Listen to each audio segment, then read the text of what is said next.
بسم اللہ الرحمن الرحیم۔ السلام علیکم۔ میری حافظ قرآن بیوی نے 100 بچیوں کو قرآن مجید حفظ کروایا تھا، مگر جب اس کی وفات ہوئی تو روز اس کی قبر پھٹ جاتی اور اس کی قبر سے دھواں نکلتا۔ میں روز اپنی بیوی کی نئی قبر بنوا کر آتا۔ لوگ پوچھتے کہ اس نے کون سا گناہ کیا تھا جس کی اسے سزا مل رہی ہے۔ میں نے اپنی ساس اور سالی سے پوچھا تو میری سالی روتے ہوئے مجھے اپنے کمرے میں لے گئی اور کمرے کا دروازہ بند کر کے اس نے مجھے ایک ایسی چیز دکھائی کہ میرا کلیجہ پھٹ گیا، کیونکہ میری شادی کو 6 سال گزر گئے تھے اور میری بیوی نہایت خوبصورت اور نیک سیرت تھی۔ ان 6 سالوں کی رفاقت میں اس نے مجھے کبھی کوئی شکایت کا موقع نہیں دیا۔ میری بیوی حافظ قرآن تھی اور شادی سے پہلے اس نے 100 بچیوں کو قرآن مجید حفظ کروایا تھا، جس کی وجہ سے مجھے ہر وقت یہی سوچ کر خوشی ہوتی کہ میری بیوی کی صرف دنیا ہی نہیں بلکہ آخرت بھی آسان ہوگی اور وہ یقیناً میرے بچوں کی بھی اچھی تربیت کرے گی۔ ہم دونوں میاں بیوی کو بچوں کا بہت شوق تھا، مگر شادی کو اتنا وقت گزر جانے کے بعد بھی ہماری اولاد نہیں ہوئی تھی۔ اب میں مایوس سا ہونے لگا تھا اور ایسے موقع پر عموماً لڑکیاں سب سے پہلے نا امید اور دل برداشتہ ہونے لگتی ہیں، مگر میری بیوی اپنی اداسی ظاہر نہیں کرتی تھی اور صبر سے وقت گزار رہی تھی۔ پھر شادی کے اتنے سال بعد اللہ کو میری بیوی کا صبر پسند آ ہی گیا تھا اور ہمیں اولاد کی خوشخبری ملی۔ میں ان دنوں بہت خوش تھا اور اپنی بیوی کا بہت زیادہ خیال رکھ رہا تھا، کیونکہ ڈاکٹر کا کہنا تھا کہ میری بیوی کو بہت زیادہ احتیاط کی ضرورت ہے۔ میرا بس نہیں چلتا تھا کہ میں اپنی بیوی کو بستر سے نیچے اترنے دوں۔ ہماری بہت زیادہ احتیاط اور دعاؤں کے باعث اللہ تعالیٰ نے ہمیں صحت مند اور پیارا سا بچہ دیا، مگر بچہ پیدا ہوتے ہی میری بیوی کی طبیعت ایک دم بگڑ گئی۔ میں نے ایسا تو بالکل نہیں سوچا تھا کہ بچہ ہوتے ہی میری بیوی کو میں کھو دوں گا۔ اپنی بیوی کی طبیعت کا سن کر میں نے اللہ سے اس کی زندگی کی بہت دعائیں مانگی، مگر میری دعائیں رد ہو گئیں اور میری بیوی اللہ کو پیاری ہو گئی۔ میں غم سے بے حال ہو رہا تھا۔ سب جاننے والے میرے لیے افسوس کا اظہار کر رہے تھے اور میں غم زدہ سا ایک کونے میں بیٹھا ہوا تھا۔ جب غسل وغیرہ دے کر تدفین کے لیے ہم قبرستان پہنچے تو آسمان پر بالکل سیاہ بادل پھیلا ہوا تھا اور دن کے وقت بھی ایسا لگ رہا تھا جیسے رات ہو گئی ہو۔ جو ہی میری بیوی کو دفن کیا گیا، نہایت تیز بارش شروع ہو گئی اور ایسی طوفانی ہوائیں چلنے لگیں کہ سب حیران پریشان رہ گئے۔ بیوی کو دفن کرنے کے بعد ہم سب اپنے اپنے گھروں کو پہنچے تھے۔ مجھے ایسے لگ رہا تھا جیسے موسم بھی میرے ساتھ میری بیوی کی موت کا غم منا رہا ہو۔ گھر والوں نے مجھے سنبھالا ہوا تھا اور وہ لوگ بھی میرے گھر پر ہی قیام پذیر تھے، اس لیے میں بھی بچے کی طرف سے بے فکر ہو کر اپنے گھر میں اکیلا بیٹھا اپنی بیوی کو یاد کرتا اور اسے یاد کرتے کرتے میری آنکھ لگ جاتی۔ صبح کے قریب میں نے خواب دیکھا کہ میری بدحال سی بیوی بہت بری طرح رو رہی ہے۔ اپنی بیوی کو اتنی بری طرح روتے دیکھ کر میں تڑپ اٹھا تھا اور عین اسی وقت میری آنکھ کھل گئی۔ باہر طوفانی بارش اور ہوائیں اب تھم چکی تھیں اور آسمان بھی صاف ہو چکا تھا۔ اب مجھے وہ خواب پریشان کر رہا تھا۔ میں نے ہمیشہ اپنی بیوی کو ہنستے مسکراتے ہی دیکھا تھا، اس طرح اس کا رونا خواب میں بھی مجھے گھبراہٹ میں مبتلا کر گیا تھا۔ میں نے گھڑی پر وقت دیکھا تو فجر کا وقت تھا۔ میں نے اٹھ کر فجر کی نماز ادا کی اور اپنی بیوی کی مغفرت کی دعا کرنے لگا۔ ویسے تو مجھے پورا یقین تھا کہ میری بیوی جیسی نیک صفت نمازی اور حافظ قرآن عورت کو اللہ نے قبر کی تنگی سے بھی نجات دی ہوگی۔ میں نے دعا کے بعد اٹھ کر کمرے سے باہر جھانکا تو سب لوگ نماز پڑھنے میں مصروف تھے۔ میں نے اپنے بیٹے کا پوچھا تو میری بیوی کے بھائی نے مجھے بچہ لا کر دیا۔ وہ سکون سے سو رہا تھا۔ میں مطمئن ہو گیا اور کتنی دیر اپنے بیٹے کو سینے سے لگا کر بیٹھا رہا۔ اپنے بچے کو پیار دے کر میں گھر سے نکل کر سیدھا قبرستان پہنچ گیا۔ میں اپنی بیوی کے لیے قرآن پاک پڑھنا چاہ رہا تھا اور کچھ رات والے طوفان کے بعد میں اس کی قبر کی حالت کا بھی اندازہ لگانا چاہ رہا تھا۔ میں قبرستان پہنچ کر اپنی بیوی کی قبر کے پاس پہنچا تو اس کی قبر کی حالت دیکھ کر میرے رونگٹے کھڑے ہو گئے۔ میرا دل خوف سے پھٹنے والا ہو رہا تھا، کیونکہ جس عورت کو میں نیک اور جنتی سمجھ رہا تھا اس کی قبر پر ایسا عذاب آیا ہوا تھا کہ مجھ جیسا مضبوط سا مرد بھی اندر تک ہل گیا تھا۔ میری بیوی کی قبر پھٹی ہوئی تھی اور اس میں سے دھواں نکل رہا تھا۔ وہاں اتنی تپش تھی کہ میرا وہاں کھڑا ہونا مشکل ہو گیا تھا۔ کوئی مزدور بھی میری بیوی کی قبر بنانے کو تیار نہیں تھا۔ بڑی مشکل سے مجھے ایک مزدور ملا جس نے مجھ سے 4 گنا زیادہ پیسے لیے اور میری بیوی کی قبر پر مٹی ڈال دی۔ یہ سب اس مزدور نے دور سے کھڑے ہو کر کیا تھا۔ میں گھر پہنچا تو میری حالت نہایت خراب ہو رہی تھی۔ سب نے میری حالت کو بیوی سے جدائی کا غم سمجھ کر مجھے سہارا دیا اور تسلی دینے لگے، جبکہ میں حیران تھا کہ آخر میری بیوی پر اللہ کا عذاب کیوں آیا تھا۔ وہ تو نیک عورت تھی، میری نظر میں تو میری بیوی کی ایسی کوئی غلطی نہیں گزری تھی۔ میں سوچ سوچ کر پاگل ہو رہا تھا کہ میری بیوی کی اصل حقیقت کیا ہے، اور جب مجھ پر اپنی مرحوم بیوی کی حقیقت کھلی تو میرا دل پھٹ گیا تھا۔ میرا نام محسن ہے، میں اپنے والدین کی اکلوتی اولاد تھا۔ ہمارے گھر میں میری بیوہ پھپھو جو میری دوسری ماں جیسی تھی۔ میں کالج میں پڑھتا تھا تب میری والدہ کا انتقال ہو گیا اور ہم 3 لوگ باقی رہ گئے۔ ماں کو کھونے کا غم مجھ پر بھی اور بھی بھاری ثابت ہوا تھا۔ میری ماں بہت نیک عورت تھی۔ مجھے میری پھپھو اور میرے ابا نے میری ماں کا غم بھلانے کے لیے بہت سہارا دیا۔ ہر وقت میرے ساتھ لگے رہتے، وہ دونوں کوشش کرتے تھے کہ مجھے اکیلا نہ ہونے دیں۔ میں ہمیشہ سے ہی ان کی توجہ کا مرکز رہا تھا۔ پھر میں بھی کچھ عرصہ بعد سنبھل گیا اور دوبارہ سے اپنی تعلیم کا سلسلہ شروع کر دیا۔ میں پڑھائی سے فارغ ہوا تو میرے ابا اور پھپھو کو میری شادی کا شوق ستانے لگا۔ میں نے حامی بھری تو زور و شور سے میرے لیے لڑکی تلاش کی جانے لگی۔ تب میری پھپھو کو اپنے مرحوم شوہر کے خاندان میں ایک لڑکی کا خیال آیا جس سے پھپھو کا اب بھی ملنا جلنا رہتا تھا۔ انہوں نے ہمیں بتایا کہ وہ لڑکی کم عمری سے ہی بہت سنجیدہ اور نیک تھی۔ اس کے والدین نہیں تھے اور وہ 2 بہنیں تھیں اور صرف ایک چھوٹا بھائی تھا۔ اس نے بہت بہادری سے حالات کا مقابلہ کیا اور اپنے دونوں بہن بھائی کو اکیلا پالا تھا، حالانکہ وہ خود بھی بہت بڑی نہیں تھی۔ وہ نمازی اور حافظ قرآن تھی، گھر میں بچیوں کو قرآن مجید بھی پڑھاتی تھی اور اس کی دعا اور اس کے دیے ہوئے قرآنی تعویذات میں بہت اثر تھا، جس کی وجہ سے وہ تھوڑا بہت کما کر اپنا گھر چلا رہی تھی۔ میں نے یہ سب سنا تو بہت خوش ہوا۔ میں نے اسے دیکھے بنا ہی اس کے لیے حامی بھر لی اور پھپھو نے پہلی فرصت میں ہی اس کے خاندان کے بڑوں سے مشورہ کر کے میرا رشتہ اس لڑکی سے طے کر دیا اور جلد شادی بھی کر دی۔ میرا رشتہ طے ہوا تو میری بیوی نے یہی شرط رکھوائی کہ وہ بعد میں بھی اپنی بہن کی شادی ہونے تک اور بھائی کی تعلیم پوری ہونے تک ان دونوں کی مالی امداد کرتی رہے گی۔ مجھے اس بات سے کوئی اعتراض نہیں تھا، بلکہ میں نے سوچ لیا تھا کہ اگر مجھ سے بھی کوئی مدد ہو سکی تو کر دیا کروں گا۔ رشتہ طے ہونے کے بعد ہماری شادی کر دی گئی۔ میں نے اپنی بیوی کو دیکھا تو اس کا اسیر ہو گیا۔ وہ نہ صرف اچھی سیرت کی مالک تھی بلکہ بہت زیادہ خوبصورت بھی تھی۔ اس کے ساتھ چند دن رہ کر ہی میں اس کے بہت قریب ہو گیا تھا اور ہمیشہ دوسروں کی مدد کرنے کو تیار رہتی تھی۔ میری بیوی عین میری پھپھو کی بتائی باتوں جیسی ہی تھی۔ اس نے کبھی مجھے کوئی پریشانی نہیں دی اور میرے آرام و سکون کا بھی خیال رکھتی تھی۔ ہمارے گھر میں خوشحالی اور سکون تھا، بس صرف اولاد کی کمی تھی جو مجھے محسوس تو بہت زیادہ ہوتی تھی، مگر اپنی بیوی کے صبر سے مجھے بہت سہارا ملا تھا۔ ہماری شادی کے تیسرے سال ہی میرے ابا وفات پا گئے۔ ابا کی وفات اور اپنی بے اولادی نے مجھے کچھ زیادہ بے سکون کر دیا تھا۔ میرے اندر صبر اور شکر ختم ہونے لگا۔ ایسے میں میری بیوی تھی جو مجھے ہر وقت اللہ کی مہربانیاں اور نعمتیں یاد دلاتی تھی۔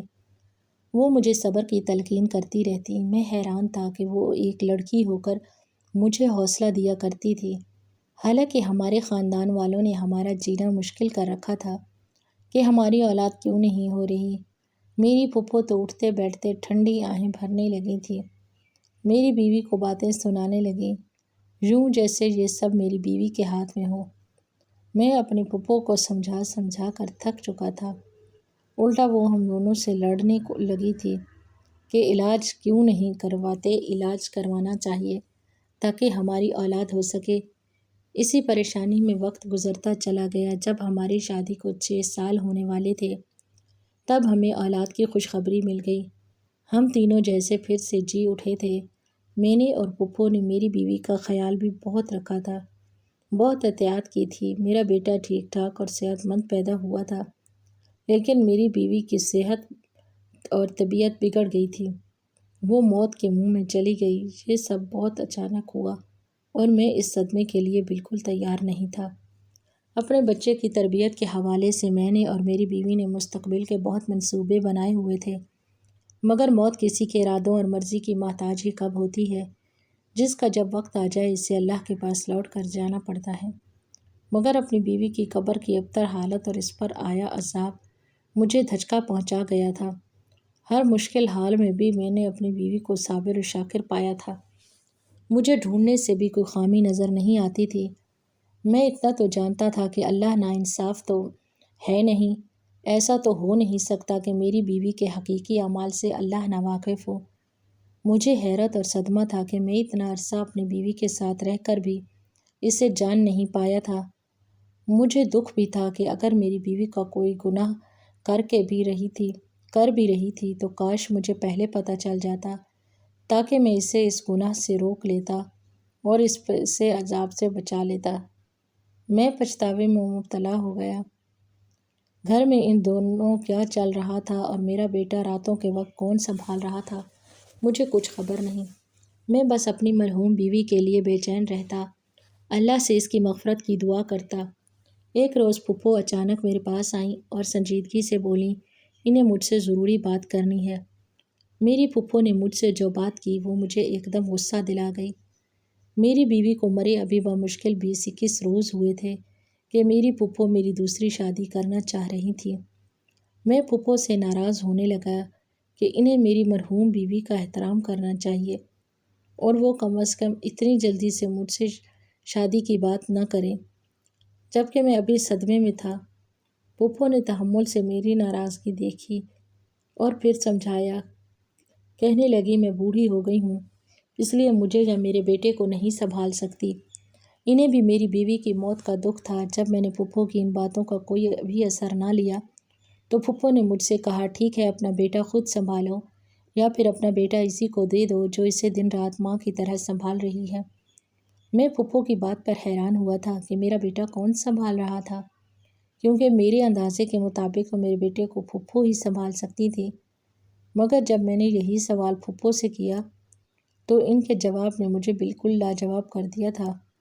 پھپھو نے بتایا کہ میرا بیٹا اتنے روز سے میری مرحوم بیوی کی چھوٹی بہن سنبھال رہی تھی، پھر وہ چاہتی تھی کہ میں اپنی بیوی کی چھوٹی بہن سے نکاح کر لوں تاکہ میرے بیٹے کو ماں کا پیار ملتا رہے اور ہمارا گھر بھی سنبھلا رہے۔ میں پھپھو کی بات ماننے کو تیار نہیں تھا۔ میں اپنی بیوی کی جگہ کسی کو دینے کے لیے تیار نہیں تھا، مگر پھپھو کا دن بدن مجھ پر زور بڑھتا جا رہا تھا۔ وہ ہر دن مجھے میرا بیٹا دکھاتی جو نہا دھو کر بالکل صاف ستھرا ہوتا۔ پھپھو کی ضد تھی کہ میں بیٹے کی خاطر اپنی بیوی کی بہن سے نکاح کروں اور اسے ہمیشہ کے لیے اپنے گھر میں رکھ لوں۔ میں نے اپنے کام پر جانا شروع کر دیا تھا۔ میں سارا دن گھر سے باہر رہتا اور واپس آ کر خاموشی سے پھپھو کی ضد سنتا رہتا۔ ایک روز پھپھو نے مجھے بتایا کہ میرا سالہ ملک سے باہر جا رہا ہے۔ میں چونک گیا۔ مجھے میری بیوی اپنی زندگی میں ہی بتا چکی تھی کہ اس کے بھائی کی تعلیم مکمل ہو چکی ہے اور وہ نوکری کے لیے ملک سے باہر جانا چاہتا ہے۔ میری بیوی کی کوشش تھی کہ اس کے بھائی کے باہر جانے سے پہلے اس کی بہن کی شادی ہو جائے تاکہ وہ بعد میں اکیلی نہ رہ جائے، مگر اسے کوئی مناسب رشتہ نہیں مل رہا تھا۔ اب اپنی بیوی کے باہر جانے کا سن کر مجھے اس کی بہن کا خیال آیا تھا۔ تب میں فکر مند ہو گیا۔ اب مجھے خیال آ رہا تھا کہ اگر میں مزید انکار کروں گا تو میری سالی میری بیٹے کو سنبھالنے کے چکر میں ساری عمر کے لیے کنواری بیٹھی رہ جائے گی، یا پھر اس کی شادی کر دی جائے گی اور میرے بیٹے کو سنبھالنے والا کوئی نہیں ہوگا، کیونکہ پھپھو تو واقعی بیمار اور کمزور ہو گئی تھی۔ ان کی بینائی بھی کم ہوتی جا رہی تھی۔ میں سوچ کر پریشان ہونے لگا اور تھک ہار کر میں نے اپنی پھپھو کی بات ماننے کا فیصلہ کیا۔ ایک روز کام پر جانے سے پہلے پھپھو کو جواب دے دیا کہ وہ جیسا چاہتی ہیں کر لیں، مجھے کوئی اعتراض نہیں ہے۔ میرے جواب نے میری پھپھو کو خوشی سے نہال کر دیا تھا۔ میرے جاتے ہی شاید انہوں نے پیچھے تمام تیاریاں شروع کر دی تھیں۔ میں جیسے ہی شام کے وقت واپس آیا، یہ دیکھ کر حیران رہ گیا کہ پھپھو نے میرے نکاح کی ساری تیاری مکمل کر لی تھی۔ میں تو ویسے بھی اس بات کے لیے خود کو راضی کر چکا تھا، اسی لیے خاموشی سے نکاح خواہ کے سامنے بیٹھ گیا اور اپنے بیٹے کی خاطر یہ نکاح کر لیا۔ نکاح کے بعد میں اداس تھا، اپنے کمرے میں بند ہو گیا۔ مجھے پریشانی تھی کہ نہ جانے میری یہ دوسری بیوی اپنی بڑی بہن کی طرح سمجھدار اور خوش مزاج تھی یا نہیں، اور یہ بھی کہ نہ جانے وہ میرا گھر کیسے سنبھال پائے گی۔ مجھے نہیں لگتا تھا جیسا میرا دل اپنی بیوی سے مطمئن تھا ویسے دوسری بیوی سے بھی کبھی مطمئن ہو پاؤں گا۔ اس نکاح کے بعد بھی میرے وہی معاملات تھے۔ میں صبح سویرے کام پر چلا جاتا، شام کے وقت لوٹتے ہی اپنے کمرے میں بند ہو جاتا۔ دوسری بیوی نے خاموشی سے میرا ہر کام سنبھال لیا تھا۔ میرا کمرہ بھی اب بالکل صاف ستھرا رہنے لگا۔ نہ چاہتے ہوئے بھی میرا دماغ اس بات کو سوچنے لگا تھا، اور عجیب بات تو یہ تھی کہ آج تک میں نے اپنی اس دوسری بیوی کو نہیں دیکھا تھا۔ میں نہیں جانتا تھا وہ کیسی لڑکی ہے، کیونکہ میری پہلی شادی پر بھی اس نے مجھ سے پردہ کیا تھا۔ کیونکہ میری بیوی دینی معاملات کی سب سمجھ رکھتی تھی، اس لیے اس نے اپنی بہن کا مجھ سے پردہ کروایا تھا، اور وہ پردہ آج اس لڑکی کے نکاح ہو جانے کے بعد بھی قائم تھا۔ ایک روز میں کام سے جلدی واپس آیا تو اپنے کمرے میں اپنی دوسری بیوی کو دیکھ کر حیران رہ گیا۔ وہ اپنی بڑی بہن سے بھی زیادہ خوبصورت تھی، مگر ایسا نہیں تھا کہ میں کوئی حسن پرست تھا اور مجھے اس کا حسن متوجہ کر رہا تھا۔ مجھے جس بات نے اس کی طرف متوجہ کیا تھا وہ اس کے چہرے پر پھیلا سکون اور نرم تاثرات تھے۔ اسے دیکھ کر مجھے ایسا لگا تھا کہ جیسے وہ اپنی بہن کے موت سے بھی خوش اور مطمئن ہے۔ میں یہ بات سوچتے ہوئے عجیب کیفیت میں گر گیا۔ میں نے اسے غصے سے دیکھتے ہوئے سوال کیا کہ وہ اتنی مطمئن کس بات پر ہے؟ میرا سوال یقیناً اس کے لیے عجیب اور غیر متوقع تھا۔ وہ حیرت اور پریشانی سے مجھے دیکھنے لگی تو میں مزید بولا کہ اسے اپنی بہن کی موت کا افسوس ہے یا نہیں ہے، الٹا وہ اس کی جگہ لے کر بھی اتنی خوش کیسے رہ سکتی ہے، جبکہ اس کی بہن جوانی میں موت کے منہ میں جا چکی تھی، اور اس کی آخرت بھی جانے کیسی ہونے والی تھی، کیونکہ اس کو قبر میں یہ عذاب جھیلنا پڑ رہا تھا۔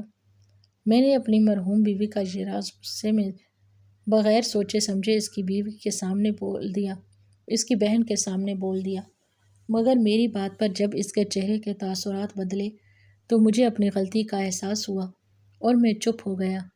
میری دوسری بیوی کچھ دیر صدمے سے مجھے دیکھتی رہی، پھر بری طرح رو پڑی۔ میں اسے روتا دیکھ کر بوکھلا گیا تھا۔ روتے روتے وہ ایسی بات کر رہی تھی جس نے مجھے ساکت کر دیا تھا۔ وہ بار بار کہہ رہی تھی مجھے یہی خوف تھا کہ بڑی باجی سے اللہ تعالیٰ ناراض ہو جائے گا، اسے سخت عذاب ہوگا۔ یعنی میری مرحوم بیوی کچھ ایسا کرتی تھی جس سے اس کی بہن بھی واقف تھی اور اسے روکتی تھی۔